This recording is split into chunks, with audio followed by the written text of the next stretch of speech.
Hi everyone, welcome back to DIY with Dewey. So we just finished installing our BSI blind spot monitoring system into our 2010 Acura ZDX, and I'm just taking it for a drive to test it. Vehicle beeps if I turn on my turn signal while it's lit up, but you can see it's working pretty well. So the thing you'll notice is this only detects vehicles that are driving faster than you from your left or right side of your vehicle from behind. But when I drive faster than everybody else, it doesn't light up.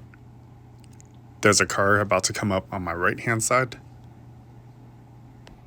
Okay, so this car is sitting in my blind spot. It's going a little faster than me, but not much. So it's still in my blind spot right now. Now I can see the vehicle on my right hand side, but it's just going almost the same speed as me, a little faster.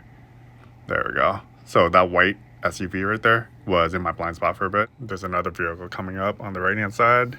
It's a red truck. There it is. So this sensors work okay. They're not as good as the factory OEM one, but it's better than nothing.